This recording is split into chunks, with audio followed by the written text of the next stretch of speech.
All right, let's continue, guys. Okay. So you have here no show post, right? Set W10, 1, 2, 3. Okay. Here's the output. Okay. And then you have set W negative 1, 2, 3. You see the internal is still working here. Because it's negative number, by default, you will show the symbol. Okay. Show post is basically to show the plus sign, the positive number. So you still have the negative space 1, 2, 3 because of the internal. Right. Now, when you go to line number 15, see out right set W negative 1, 2, 3, you reset everything back to default. So everything is to the right. And finally, when you print set W10, 10 spaces with negative 1, 2, 3, then you have negative 1, 2, 3. So you have 6 spaces in front. And then you have 1 space for the negative value symbol, 1 space for 1, 1 space for 2, and 1 space for 3. Right? So this is left, right, and internal justification of how you would like to present your output. Okay, padding, fill or SetFill. This is a very interesting one. Okay, fill member function, the SetFill manipulator can be used. Okay, I know that it looks a bit complicated here, but then bear in mind that it's actually quite simple. So let me just minimize the value here, okay, so that you can see SetFill, right? Okay, as you can see here, okay, 10,000 printed as in right, left, okay, and so on to be right justified. Okay, you can see that, and the hex internal hex with internal justification. I'm going to show you hexa is basically hexadecimal. Okay, now let's have a look. So padding. Okay, first of all, show base is basically the base of the number. You know, is it decimal? Is it hexadecimal? And so on. It is basically the mathematical representation of numbers that you can use, and you can use the base to show. You can see show base set W10 X, then you just print the show base of 10,000. That is the basic one, 10,000, right? Then line up 16, if I print it to the left, then you see 10,000 to the left. But when I change it to hexa, okay, where I use internal set W10 hex, okay, you can see that I separate the representation 0x and 2710. Okay, this is the hexa representation. And see how using various padding characters. Okay, now here is where it gets interesting. So first, see out right, I'm going to right justify everything back to the original form by default. And then I have cout.fill, which is asterisk. Then cout set W10, I print DEC, decimal of X, which is 10,000, right? This is hexadecimal, this is decimal. So reformat it back to decimal. So it's 10,000, right? But I have set W10, which means I have 10 spaces. By default, okay, the value 10,000 will be printed on the right.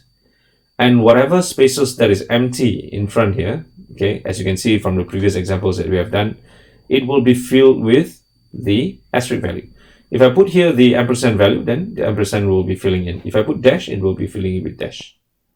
Okay, this is helpful for your second lab, actually, the structure lab, if you realize, which I would be expecting you guys to submit to me, at least the section that is taking lab with me, right? Then let's have a look here. See out left, I'm going to set it to left, set W10, set fill a percentage sign, I'm printing X again, right? And you can see that because the X is basically now here, okay, 10,000, right? Okay, so all the numbers has been moved to left because of the left justification, right? Set fill percent sign, so all the remaining spaces that is within the 10 width that you have set will be filled in with the character percentage. And the last one is cout internal, set W10, set fill, the upper arrow sign, okay, the power of hexa. So hexa 0x, then internal 2710. These are all 10 spaces. Whatever is empty in between will be filled with the upper arrow or the power off. So this is padding. All right, padding. So you can either use fill or SetFill. If it is fill independent, then you use cout.fill, like line number 22 followed by line number 23. But if you want to use it in between the cout statement, then you use SetFill. But both of them, they work the same. Fill, SetFill. Okay. All right.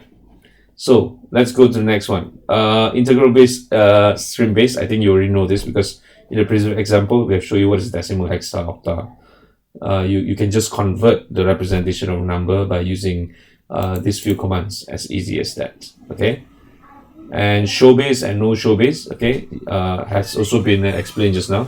You want to show the base or you don't want to show the base. Like for example, if I have here integer x equals to 100, cout printing integers preceded by their base and like show base. Okay, if it is x, octa and hexa, you just print the value. All right, okay, and you show all the bases for all the number representation. Okay, but don't worry much about this because we will not be discussing much about this feature just for academic purpose, right? And then floating point numbers, okay, as I mentioned to you, the fixed function, right? As you can see, if it is fixed, without fixed, okay, scientific means the scientific number. You can convert all numbers to scientific values like 0, 1, 1, 0, 0, 1, 2, 3, 4, 5, 6, 7, double y 1.946 exponent 9, okay. So displayed in default format x, it will be displayed this way. This is the x and this is the y, right? Displayed in scientific format, just put the scientific command and you get the scientific value for both, right? Displayed in fixed format, if it is fixed, then you get the fixed format, which is the unaltered format, no automation, okay, like I've discussed with you before. And these are the scientific and fixed. Uppercase, lowercase, you can use uppercase and no uppercase. Okay, you can see here printing uppercase letters. Also, for example, if I have here cout uppercase 4.345E10, you realize that the E becomes capital. Okay, and it's the same for hexa, show base 1, 2, 3, 4, 5, 6. So you can see how you can use uppercase. And no uppercase is just to reset it back to the original form.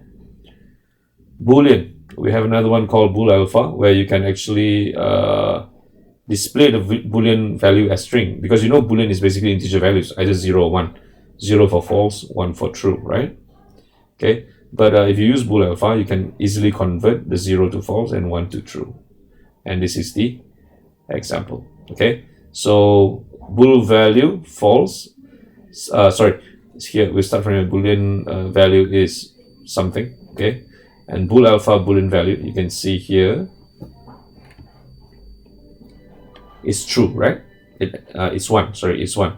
But then when you use boolAlpha, okay, the 1 is converted to true, okay, and when you put Boolean value false, if you put no boolAlpha, you reset everything back to the integer value, which is 0. And then when you use boolAlpha again, and then line number 22, you use boolAlpha again, then you print the Boolean value, you will change it back to the string form. Okay, guys, so this is basically the string format. I think my time for the Bandicam is almost done, so please look at it and we will discuss this further in our next online meeting if you have any questions regarding this chapter. Okay, guys, it might be a bit sloppy, but please ask me questions soon. Okay, so thank you, guys. I have I have 1 more minute.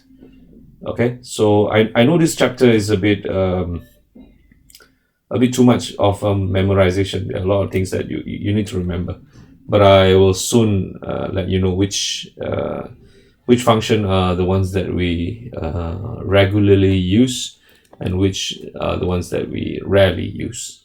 Okay, but all in all, these are all for educational purposes. Hopefully you guys can see it through. Okay, guys, I'll come up with a new video soon for classes and objects, which is very interesting, which I think will be done before this weekend, so that I can include that in your midterm soon. Okay, guys, that's it from me. Thank you.